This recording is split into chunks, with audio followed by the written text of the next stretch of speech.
Halo Rubahaners, dimanapun kalian berada, bagaimana kabarnya? Kembali lagi bersama saya John, still in the house. Sebuah film berjudul The Shrinking Man tahun 2025 akan menceritakan tentang seorang pria yang harus mengalami semacam kondisi yang dibilang sakit, enggak, dibilang sehat juga tidak bisa. Susah menjelaskannya. Nah, daripada pusing di awal dan Anda semua greget kepada saya, yuk langsung saja pasang handsfree, simetriskan khusus serbahan, kencangkan celana dalam, selamat menonton dan cekicrot. Get it when I get back.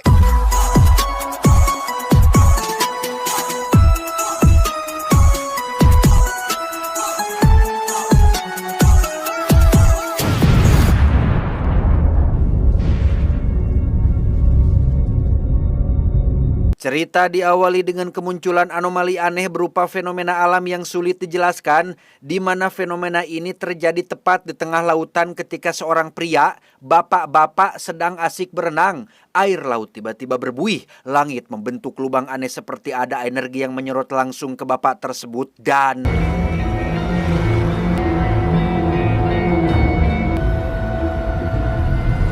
Tidak ada hal aneh yang terjadi, si bapak pun kembali ke daratan dengan penuh rasa heran atas kejadian barusan, di mana si bapak yang bernama Paul ini ternyata adalah seorang bos perusahaan pembuatan kapal kayu yang kebetulan sedang mengalami sedikit masalah finansial.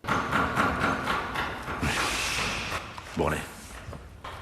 Berkendara sendirian, Paul hanyalah seorang kepala rumah tangga biasa yang nyaris tidak pernah mengalami kejadian adrenalin atau hal luar biasa selama hidupnya. Sama seperti kita, Paul hanyalah manusia biasa yang menjalani kehidupan normal seperti apa adanya.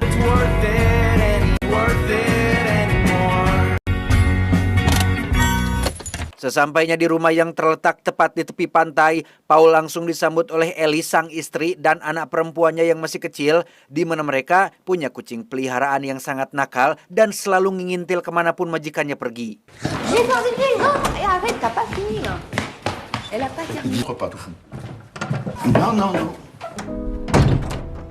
Berlokasi di ruang bawah tanah, Paul pun mengajak putrinya untuk memperbaiki pipa air yang bocor, di mana si anak yang bernama Mia pun tampak asik bermain dengan mainannya yang dimainkan tepat di atas akuarium kecil.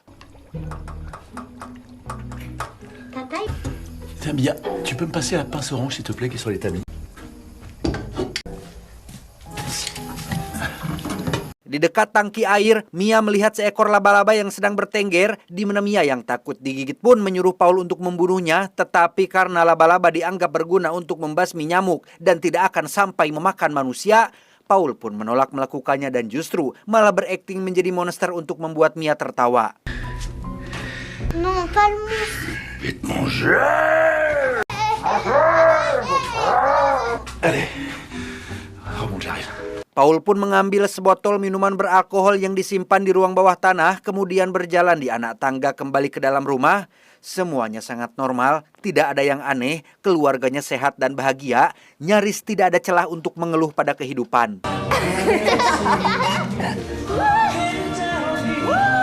3 hari kemudian, Paul terbangun di pagi hari dengan sedikit ekspresi ngorejat seperti sehabis mimpi buruk, di mana saat ia sedang mandi, Paul sempat memperhatikan pancuran air yang tampak sedikit berbeda dari sebelumnya, di mana hal aneh mulai terasa saat ia sedang memakai baju. Semua kemeja yang ia coba seperti kebesaran alias longgar, entah karena berat badannya turun atau ada hal lain yang sedang terjadi, entahlah, hanya Cek Imas yang tahu.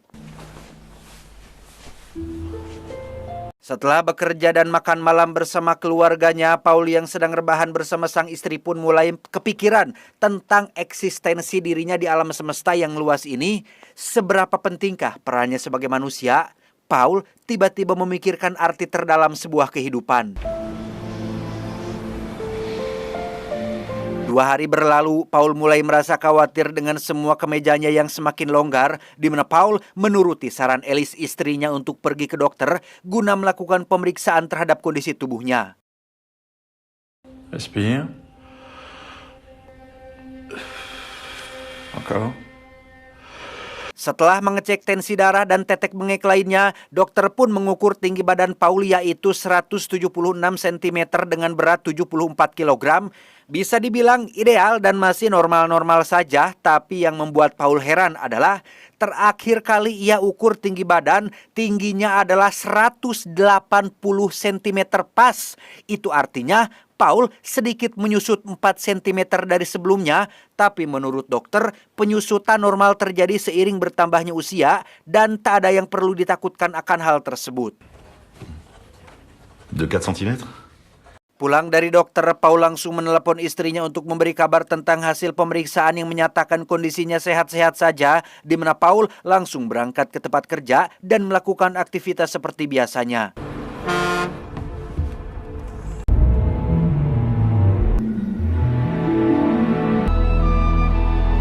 Singkat cerita, malam pun poek. Di rumah, Mia terlihat sedang asik main rumah-rumahan sebelum akhirnya tidur. Sementara untuk Paul, ia semakin kepikiran dengan kondisi aneh yang dialami oleh tubuhnya. Sempat teringat dengan fenomena aneh yang terjadi di tengah laut.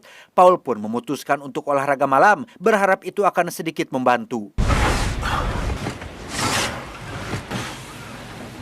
J'ai peur. J'ai quoi là?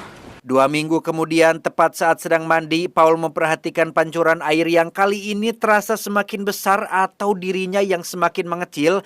Cincin kawin di jarinya pun tiba-tiba terjatuh akibat longgar. Bahkan Alice cukup dibuat terkejut saat melihat Paul yang memakai jubah mandi yang kedodoran. Élise?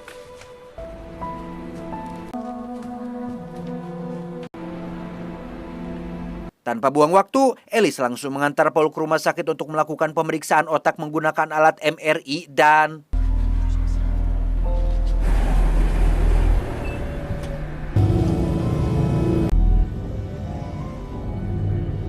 Dari hasil CT scan dan MRI, Paul dinyatakan sehat dan tidak ada penyakit serius kecuali rorombehen di sela-sela jari kakinya. Namun dokter berkata bahwa dalam 2 minggu terakhir sejak pertama Paul datang ke sini, ia telah kehilangan 15 cm tingginya dan 11 kg berat badannya. Vous mesurez 1,65 m et vous pesez 63 kg. Artinya, dalam 2 minggu ini, Paul telah kehilangan sekitar 17% massa tubuhnya dan entah masih akan menyusut atau tidak, Paul diminta tinggal di rumah sakit untuk dilakukan pengecekan secara berkala. On va voir comment ça évolue.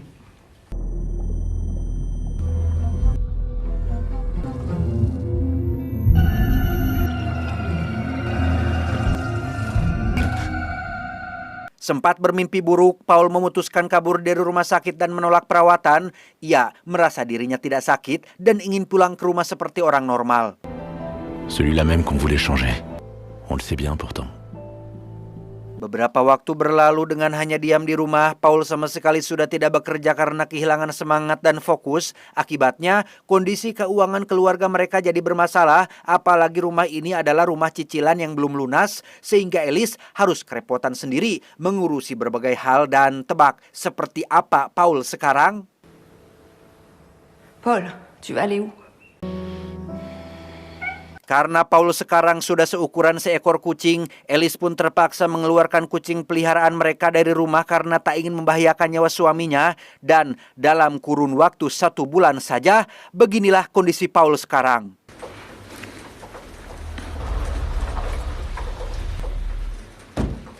Ya, sekarang Paul bahkan tidak lebih besar dari kucing peliharaannya sendiri, di mana saat ia sedang berdiri di depan pintu menunggu istri dan anaknya pulang, muncullah orang lain yang katanya ingin membeli rumah ini sehingga Paul langsung berlari untuk sembunyi di kolong kasur. Avec la terrasse qui donne sur la mer. c'est Prise américaine. C'est joli la pierre là. Oui, elle fonctionne. Ensuite, la chambre principale. Ketika Alice sudah pulang, Paul langsung marah-marah karena ia tidak diberitahu sebelumnya, di mana Alice mengaku terpaksa melakukannya karena mereka sudah tidak mampu lagi membayar cicilan rumah ini. Qu'est-ce que tu crois? On sait pas tout. Je suis pas malade? Arrête, Paul. Je suis peut-être pas le seul d'ailleurs. Arrête. Pardon. Excuse. Je suis pas malade. Je suis pas malade.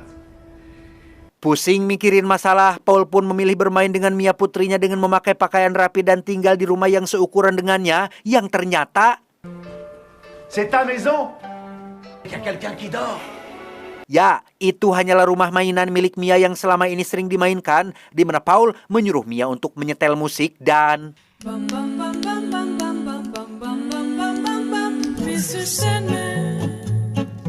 Bring me a dream, make him the cutest that I've ever seen. Give him two lips like roses and clover, and tell him that his lonesome nights are over. Sandman. Setelah Paul tidak lagi mampu menjadi sosok kepala rumah tangga, ayah, dan suami bagi keluarganya, Paul seolah menjadi tidak penting dan tidak punya fungsi apa-apa lagi dalam kehidupan ini.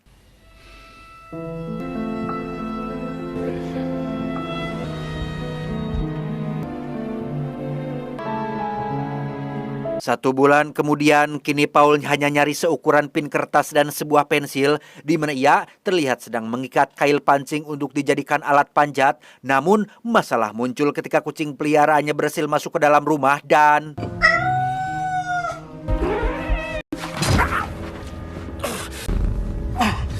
Perut Paul pun sempat terluka akibat tertusuk kail pancing, di mana ia langsung membuka baju mininya dan sadar akan menjadi mangsa empuk si kucing. Paul pun berlari ke celah pintu menuju ruang bawah tanah dan tiba-tiba...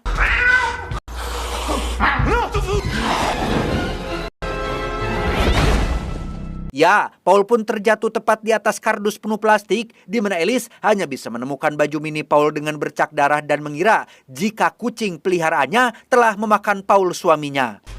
Là, je suis là! Elise, je suis là! Pourquoi t'as fait ça? Non, rien. Elise, je suis là! Je suis là! Meski sudah berteriak sangat kencang, suara Paul tidak bisa didengar karena ukurannya yang sudah terlalu kecil, di mana Paul harus terjebak di ruang bawah tanah rumahnya sendiri tanpa ada satu orang pun yang akan menyadarinya. Satu malam berlalu, Paul yang kedinginan pun terpaksa harus membuat baju dari sehelai kain kecil yang ia temukan dan hanya dengan bermodalkan jarum kecos yang ia bawa, Paul pun mencoba berkeliling ruang bawah tanah yang saat ini menjadi tempat yang luas dan cukup berbahaya.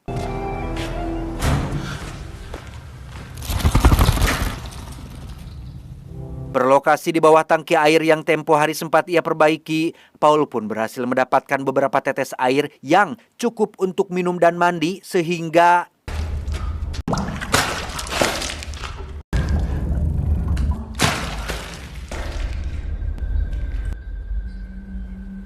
Keesokan paginya, Paul terbangun oleh suara Mia yang berteriak memanggil ayahnya, di mana saat akan naik, Paul melihat anak tangga yang dulu mudah ia naiki, sekarang menjadi semacam tembok tinggi yang mustahil untuk dipanjat dan...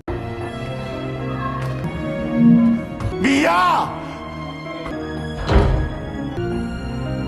Alice dan Mia pun pergi dari rumah ini setelah mengira jika Paul sudah mati. Tak ada yang bisa Paul lakukan kecuali bertahan hidup dan sempat menulis namanya sendiri menggunakan kapur barus. Tapi itu percuma saja. Alice dan Mia sudah keburu pergi dan tak akan kembali lagi.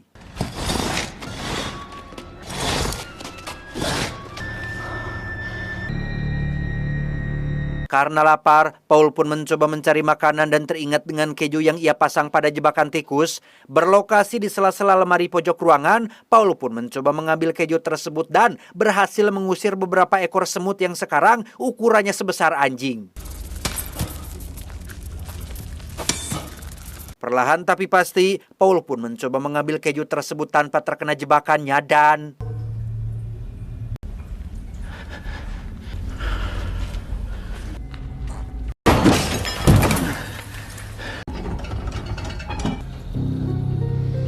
Saat sedang makan keju itulah muncul laba-laba tepat di belakangnya. Namun dengan ukurannya yang sekarang, Paul masih cukup mampu untuk menakuti dan mengusir laba-laba tersebut.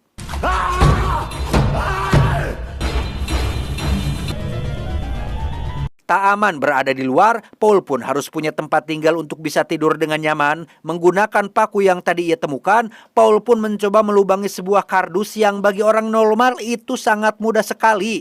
Tapi untuk Paul yang seukuran ini, itu adalah hal yang sangat sulit sehingga ia harus memakai air yang dibawa menggunakan tutup botol plastik untuk membasahi kardus tersebut.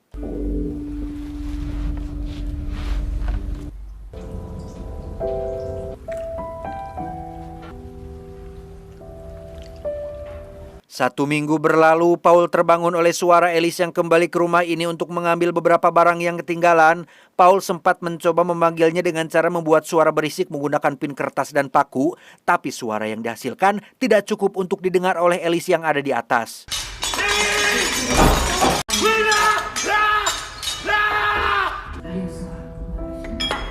Frustasi, Paul pun teringat dengan botol minuman beralkohol yang ia simpan di ruang ini, di mana ia berhasil mengambil beberapa tetes alkohol yang cukup untuk membuatnya mabuk, tetapi... Ya, jangankan untuk manusia kecil seukuran Paul, minuman beralkohol memang berbahaya bahkan untuk manusia ukuran normal seperti kita. Yang tepat saat Paul sudah selesai muntah, ia kembali melihat laba-laba yang menjadi ancaman sekaligus musuh nyata di tempat ini. Tak ingin terus hidup dalam ketakutan, Paul pun memutuskan untuk melawan dengan cara akan menenggelamkannya ke dalam air di akuarium.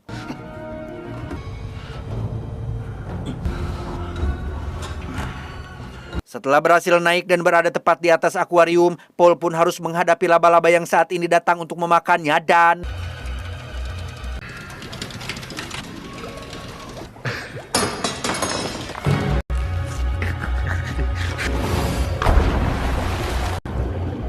Ya, Paul pun jatuh ke dalam air akuarium dan melihat ikan peliharaannya sedang berenang. Karena ikan jenis ini bukan predator, Paul pun malah asik menikmati momen ini dengan penuh rasa kebahagiaan.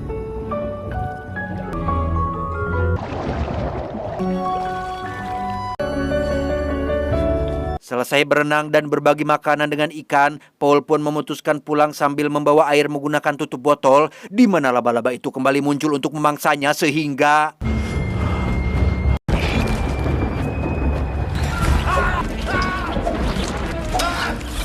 Meski ukurannya tidak jauh lebih besar dari ukuran Paul, laba-laba tersebut bergerak sangat cepat dan lincah membuat Paul kewalahan sampai akhirnya...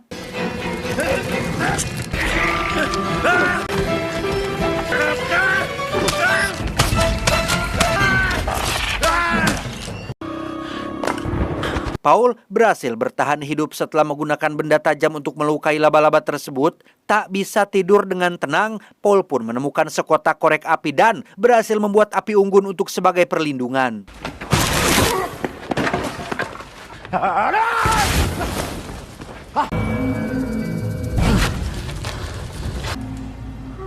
Hari demi hari berlalu dengan hanya makan, minum, dan bertahan hidup.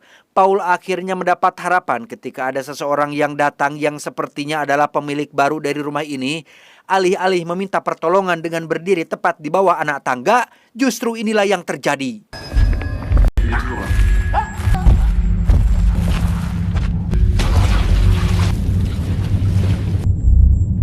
Karena ukuran Paul sekarang hanya sebesar nyamuk, suara yang dihasilkan dari hentakan sepatu dan langkah kaki biasa pun menjadi sangat berbahaya dan membuatnya menderita, di mana Paul akhirnya menyadari satu hal, bahwa ia tidak bisa lagi hidup di ruang bawah tanah ini, bahkan mainan orang-orangan milik Mia putrinya seperti sebuah patung raksasa baginya, sehingga satu-satunya cara untuk bisa merdeka adalah dengan keluar menuju ke alam bebas.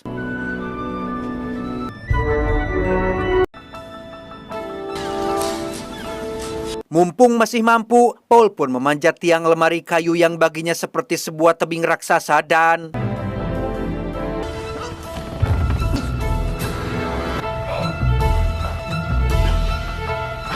Setelah mencapai puncak, jarak dari posisinya menuju jendela ternyata masih sangat jauh, di mana Paul harus melakukan sesuatu yang sangat-sangat beradrenalin, yaitu lompat ke pinggiran dinding yang menjadi satu-satunya jalan menuju ke jendela dan...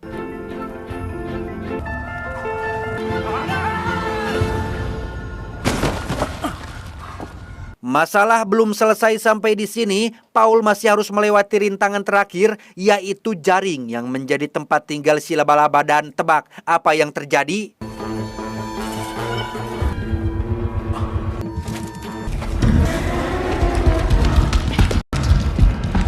Apes, Paul harus ketahuan oleh si laba-laba yang perlahan mendekatinya. Dengan ukurannya yang menjadi sangat besar seperti monster, mustahil Paul bisa selamat bahkan sampai kencing di celana saking ketakutannya. Tetapi...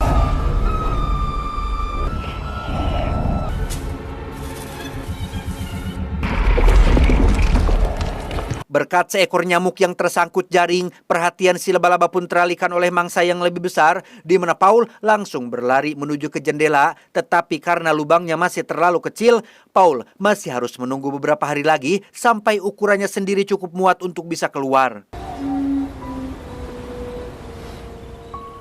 Beberapa hari berlalu tanpa makan dan minum, Paul dibangunkan oleh beberapa ekor semut yang juga menjadi ancaman nyata, tapi tiba-tiba...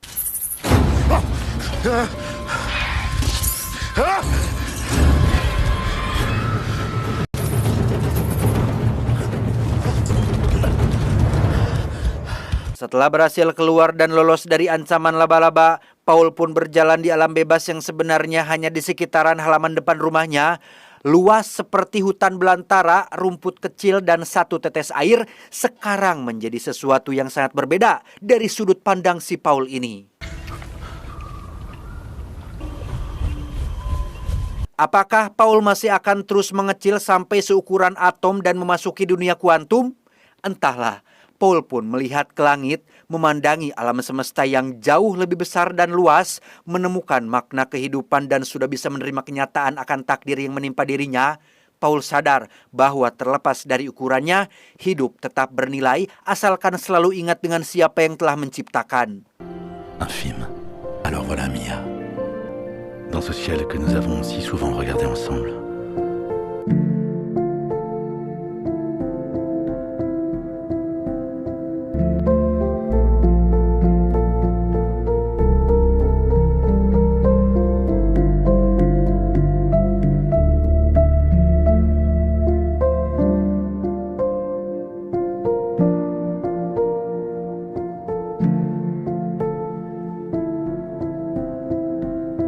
Tamat, ending yang cukup memaknakan.